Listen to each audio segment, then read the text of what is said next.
Mesdames et messieurs, bonjour, bonsoir, suivant l'heure à laquelle vous allez nous suivre. Aujourd'hui, nous sommes le 11 juin 2025. Nous allons partager avec vous l'actualité politique. Mais bien avant cela, si c'est pour la première fois que vous participez à cette émission, veuillez vous abonner, cliquez sur des j'aime, mais aussi et surtout partager nos vidéos pour une large diffusion. Vous cliquez sur des j'aime et vous cliquez sur la cloche de notification pour ne rien rater. Ça nous fera énormément plaisir pour pouvoir nous aider à continuer à interagir avec vous aujourd'hui. Les services de renseignement américains ont tous les éléments du plan du Rwanda contre la RDC. On va essayer d'analyser cela et vous allez comprendre la pertinence pourquoi tout ce qui sort aujourd'hui était prévisible ou sinon c'est déjà quelque chose qui était planifié. Vous allez comprendre ça lors de l'analyse de ce que nous allons faire ici. Alors, nous allons décortiquer l'actualité politique, mais aussi nous allons donner des avis techniques et scientifiques au regard de notre expertise aussi. Et comme ça, ensemble, nous allons comprendre les tenants et les aboutissants. Sans tarder, mesdames et messieurs, comme vous le savez, nous avons tous suivi qu'hier, des informations qui nous est arrivées à notre possession font état du président rwandais Paul Kagame qui a fait un malaise et il aurait été amené à l'hôpital pour pouvoir prendre des soins adéquats.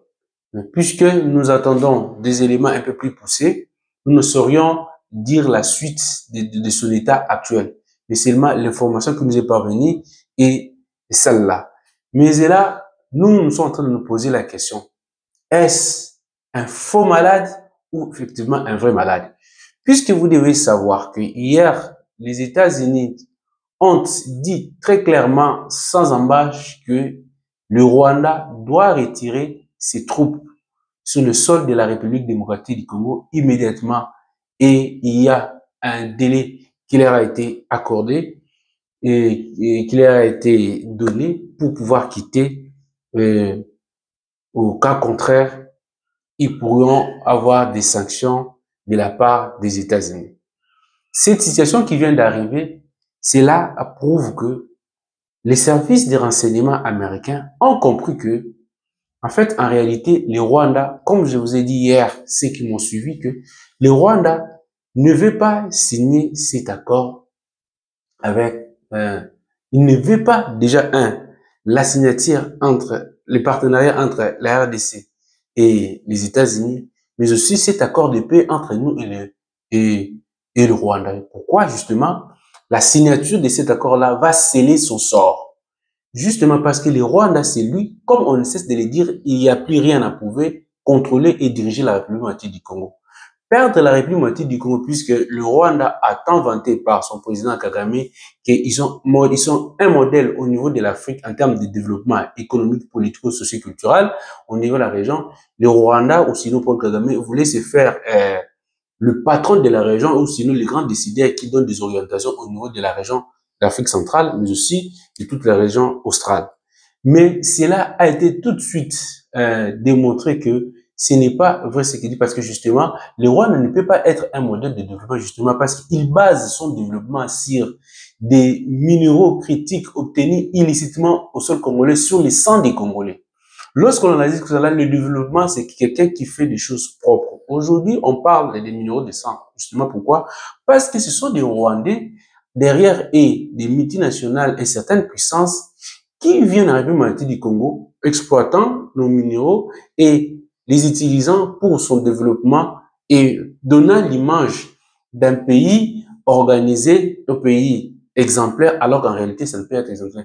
Nul ne peut justifier de massacres des êtres humains ou sinon d'élimination des vies humaines sans raison, alors qu'eux aussi ils avaient droit à la vie. Le droit à la vie est garanti non seulement dans des constitutions respectives des États, si je prends le cas de la RDC, mais aussi du Rwanda, mais aussi par des instruments internationaux que la RDC a ratifiés.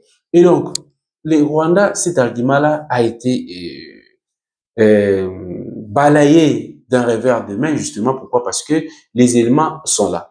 Et ce qui a coincé encore le Rwanda, c'est cette résolution 2673 qui confirme, qui vient d'attester comme une bombe d'Hiroshima qui tombe sur le Japon, c'est-à-dire que le Rwanda doit quitter la République du Congo et que ses militaires se retrouveraient en République du Congo. Mais comment les États-Unis ont procédé? Les États-Unis ont procédé par le fait que vous avez suivi tout ce qui est la chaîne la plus populaire déjà des États-Unis, qui a qui a mis sur la place publique un documentaire qui prouve comment le Rwanda appuyait, sinon combattait directement sur le sol de la République démocratique Congo. Rien n'est plus à cacher. Et le Rwanda sait que si il signe cet accord-là, ou sinon même s'il refusait de signer, les moments ici, la stratégie, sinon la place que Tshisekedi a amené les rapidement du Congo, c'est que c'est comme réveiller ou soit faire sortir quelqu'un qui était dans la tombe. C'est-à-dire que nous n'exitions presque plus. Maintenant, le Congo est revenu à sa place. Petit à petit, nous sommes en train d'être mis sur l'échiquier international dans une place de choix, raison pour laquelle le Rwanda comprend qu'il ne peut plus rien faire. Quoi faire maintenant? C'est ça ce qu'on dit, la congolisation des conflits dans la partie est de la République du Congo. Le Rwanda se voit en difficulté, qu'est-ce qu'il fait? Il dit, non, moi, ce que je veux faire, je vais congoliser l'affaire.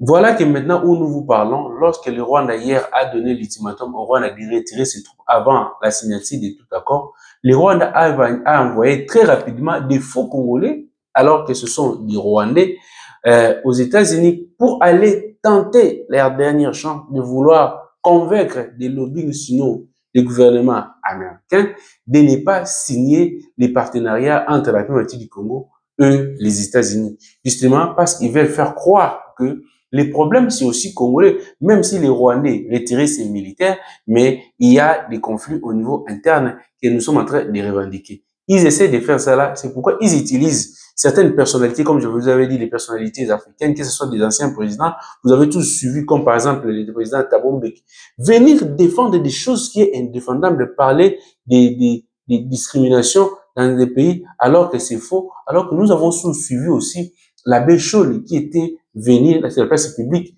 Aussitôt qu'il a eu une information, fausse soit-elle, il vient pour confirmer que les Bacheliers sont marginalisés. Vous voyez-vous que c'était un plan.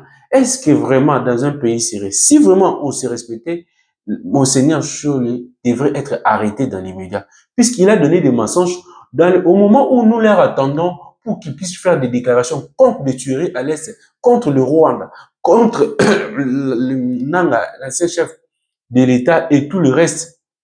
Il y a certains Congolais qui ils font la rébellion. Ils ne l'ont pas fait. Bien au contraire, ils sont allés à Goma, souriant avec les gens qui tuent des Congolais, mais juste pour un simple rumeur, voilà qu'ils ont pris des papiers pour dire que c'était une carte préparée et manigassée par Paul Kagame, cherchant à congoliser l'affaire afin de pouvoir se laver et voir comment venir récupérer la chose, continuer toujours à avoir sa présence sur le sol congolais. Mais là, l'ultimatum donné par les États-Unis lui met en nid, il sera en difficulté. Il est obligé de le faire. S'il ne le fait pas, c'est la force. C'est pourquoi, ce qui est sûr et certain, que nous devons nous préparer sur le plan militaire. Si vous avez suivi, Minanga disait déjà que nous savons déjà que Tshisekedi est en train de préparer pour venir nous attaquer.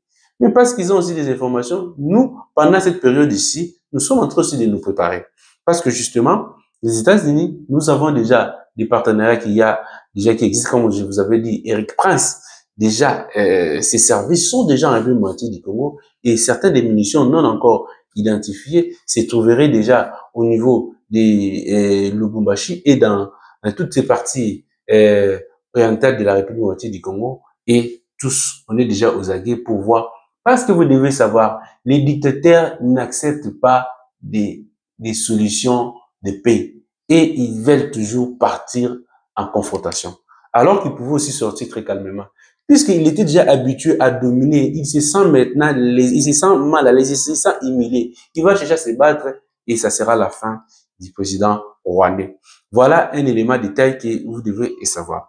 Les services de renseignement américains, comme j'étais en train de le dire, que, voyez-vous, au niveau maintenant, si vous regardez au niveau de la région, la RDC est en train maintenant de de prendre de victoire en victoire. Et la dernière en date, c'est de la communauté économique des États d'Afrique centrale, où on a eu à arracher, à refuser la présidence en exercice de cette institution d'Afrique centrale qui devait revenir au Rwanda au regard du statut, et que les pays hôtes, les Guinée équatoriale, devraient garder cela justement parce que on dit très clairement que le Rwanda est un pays agresseur. Il viole le principe sacro-saint du traité qui institue la communauté des États d'Afrique centrale, la communauté économique des États d'Afrique centrale, CAC en sigle, et donc le Rwanda a voulu répliquer par des arguments qui ne tiennent pas debout. Et voilà que cela a tombé. La RDC est en train de prendre des positions. Voilà qu'aujourd'hui, nous prenons la vice-présidence de l'Assemblée générale des Nations unies, mais aussi nous sommes membres au sein du Conseil de sécurité en tant que membre non permanent. Ça, ce sont des atouts. Ce n'est pas par automatisme, mais c'est par la montée en puissance que nous prenons par la stratégie politique et diplomatique que nous arrivons à cette place. Ce n'est pas un cadeau, mais c'est une bataille que nous avons gagnée et que nous devons capitaliser. Nous sommes maintenant sur la table là où se négocient des choses et nous devons maintenant capitaliser, voir qu'est-ce que nous pouvons faire pour que nous puissions aller de l'avant. Voilà. Comme j'étais en train de dire aussi, il y a d'autres informations, c'est-à-dire que si vous voyez que le financement du barrage d'Inga 3 et aussitôt, le FMI de la Banque mondiale va donner, et le FMI plutôt, va accorder un financement en termes de prêts de plus d'1 milliard de dollars et qu'après les 200 millions déjà disponibles de suite pour l'Inga 3, c'est un signe déjà fort que maintenant nous avons un partenaire de taille et les États-Unis se sont déjà organisés qui planifient les choses. Et ils ne peuvent pas entrer dans des choses sans pour autant qu'ils aient analysé en profondeur la possibilité d'y réussir. Ils savent déjà qu'ils ont tous les éléments, tous les atouts possibles et ils ont déjà pris la décision de venir travailler en partenariat, en investissant en République démocratique du Congo. Et donc, c'est pourquoi il y a ces financements-là vont commencer à sortir. Pourquoi? Détrompez-vous. Non, au-delà des conditions techniques que ces institutions de Bretton Woods pourraient exiger aux États, mais il y a aussi des appuis politiques des poids politiques, parce que toutes les institutions internationales sont d'abord politiques. Vous devez le savoir. Et les États-Unis, étant membre le plus grand contributeur au sein des Nations Unies à hauteur de 60%, il a un droit sur tout ce qui se passe là. Il peut aussi demander une faveur qui lui sera accordée sans pour autant que nous le sachions tous. Voilà que les choses sont allées dans le sens de la communauté du Congo. Et maintenant, on cherche à créer. C'est pourquoi vous voyez, ils sont en train de soulever les éléments du tribalisme, les éléments de discrimination en interne, tout ça. On a cherché maintenant à manipuler la communauté des Kivusiens, soit des notables de Kivu, pour qu'ils se prononcent contre la République, disant que nous en avons déjà assez, nous voulons maintenant que les choses se passent bien, si on peut les accepter, tout ça. Ils sont en train de chercher à pousser la population au bout. Voilà, vous avez tous suivi des vidéos où on est en train de maltraiter, d'éliminer des gens à bout portant comme ça. Ce sont des choses, ça, c'est la stratégie des Rwandais. C'est-à-dire que s'aimer la terreur pour pousser aux gens au bout et comme ça, ils peuvent le manipuler facilement. Ce que nous pouvons demander à nos compatriotes, c'est de tenir bon.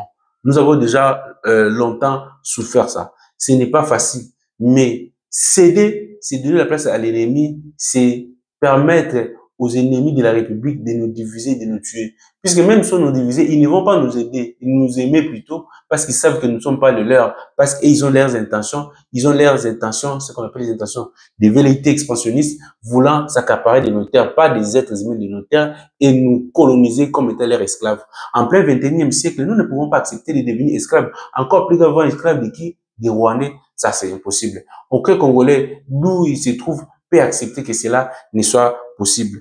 Voilà que nous devons nous tenir main à la main pour pouvoir faire échec à tout ce que nous sommes en train de dire là. Très chers internautes, voilà tant de victoires. Les dossiers des corridors de l'Obito aussi, c'est un élément important que nous devons savoir parce que ces corridors-là, vous voyez que les États-Unis, ils tiennent fort parce que là, c'est un projet du gouvernement américain. C'est même pas un projet, pas un projet d'un seul régime. Non, ça, c'est l'État américain qui veut ces corridors de l'Obito justement. Pourquoi? Parce qu'il y a une guerre entre la Chine et les États-Unis. Et les Chinois, étant déjà présente sur le sol congolais exploitant une bonne partie des minéraux, les États-Unis veulent maintenant créer un partenariat stratégique avec le Congo pour pouvoir aussi tirer des avantages. Et maintenant, euh, bien que le corridor de Lobito pourrait être plus long par rapport au chemin de l'autre côté, mais ça dépendra de la position des investisseurs. Si, par exemple, les entreprises qui auront besoin, par exemple, de ces minéraux-là se trouveraient plus, par exemple, aux États-Unis, ça sera obligatoirement, ça devrait passer par les États-Unis. Donc, les États-Unis vont mettre des conditions favorables pour attirer plus d'investisseurs qui auront besoin de cela. Parce que vous devez savoir que le système occidental, c'est un système capitaliste où l'initiative privée prend le dessus. Même quand on va signer ces partenariats ici, ce sont des entreprises privées américaines qui vont venir travailler avec nous. Mais une seule différence, c'est que cette fois-ci, ils seront là des entreprises comme avec la société américaine et la loi américaine leur sera applicable. S'ils entrent dans des mafias ou des complexités, ils seront sanctionnés par le gouvernement américain. Et nous, ça va nous permettre de pouvoir aussi ajuster notre législation en la matière pour pouvoir aussi imposer des sanctions pour que le Congo puisse tirer profit de tous ces partenariats que nous allons signer, mais aussi qu'il y ait développement et création d'emplois et la stabilité au sein de la région, et particulièrement dans cette partie Est. Et voilà tant d'éléments qui prouvent à suffisance que nous sommes déjà dans les bons et que nous devons capitaliser cela. Et tout le reste, je pense qu'on va revenir encore une fois avec certains détails pour vous donner des informations concernant certains dossiers. Nous avons tous suivi aussi Christian Lesokono qui avait interrogé Jean-Pierre Bemba, mais à ma grande surprise, il a cherché à venir nuancer des informations et aussitôt, plus rapidement, il parle d'avoir enquêté. Mais qui vous dit que ces gens-là que vous êtes allés leur poser la question, oh, ils savent déjà qu'ils étaient complices, ils peuvent accepter si parce que oui, l'argent partait, oui, c'est vrai. Ils vont pas accepter, ils vont refuser. Moi, je demanderai à très cher compatriote Lusakono de rester, de faire son travail, de ne pas se laisser malmener par des gens de mauvais foi. Lui, il n'a fait que son travail. Il n'a pas à se justifier auprès des gens. Il a fait son travail. Les allégations, ce sont des allégations de VPM Jean-Pierre Bemba. Si les gens veulent, quand on dit les allégations de Jean-Pierre Bemba, ils ont le droit de réponse. Ils peuvent venir sur votre chaîne. Vous êtes très outillés pour les savoir et ils pourront donner aussi leurs argumentaires. Au lieu de chercher à vous clouer, je pense que ça sert à rien. Vous devez rester droit dans vos bottes comme vous savez bien aller faire votre émission. Mais voilà ce que nous pourrons dire. Mesdames et messieurs, nous sommes très heureux de savoir que vous êtes très nombreux en train de nous suivre. Moi, je me présente, je suis Guilhem Ikobi, juriste d'information, expert en politique publique et en stratégie de développement, chercheur, diplômé en ressources humaines, mais aussi négociateur. Et donc, moi, je vais m'arrêter ici. Tout ce qui me reste, c'est de vous souhaiter toutes les bonnes choses du monde, que Dieu vous bénisse, et moi, je vous dis à la prochaine.